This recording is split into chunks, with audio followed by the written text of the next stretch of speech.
The essence of the practice of medicine is taking care of patients, and it's the relationships that the physician develops with his or her patients that makes practice rewarding and worthwhile. It was Francis Peabody in 1927 and I'll paraphrase, said that the art of caring for the patient is caring for the patient. And that's what has been most rewarding my whole career, has been working with families and working with patients of all ages throughout my career. It's a very satisfying thing. As I went through medical school, and this was in the 60s, there was, of course, this mushrooming of emphasis on specialization. And so there were many attempts to divert me away from primary care medicine, but fortunately at that time, the American Academy of Family Physicians was coming into being, and that provided the framework for the development of residencies in family practice. And so in order to continue to try to meet my goal of practicing as a primary care physician, I went into a family practice residency.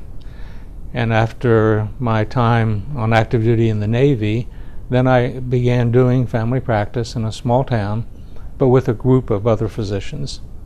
There was initially 3 of us in that practice, and we took care of anything and everything. And so in 1985, I left that group practice and started a preventive medicine practice.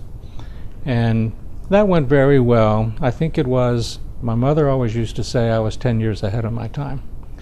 And that went very well until the recession of 1990 and 1991 came along. And since pocket dollars, discretionary dollars was what was paying for preventive care, that practice essentially had to fold. And I continued on in the private practice of medicine and a solo practice until 1994, when I transitioned out of private practice into full-time administrative and institutional care. I retired in 2009, and I did that because I didn't want to become the kind of physician who was either no longer competent or not able to keep up. However, in retiring, if you're not going to continue to practice medicine, what are you going to do? To sit around on the porch in a rocking chair is a death knell, and it's certainly not something to be anticipated as part of a happy retirement. As a retired physician, I continue to teach.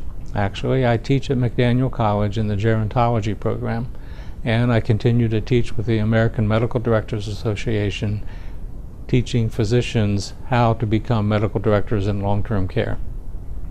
That's a very rewarding professional life for me. I continue to work with our local hospice. That also is very rewarding professionally. The most valuable life lesson from medicine has really been don't sweat the small stuff.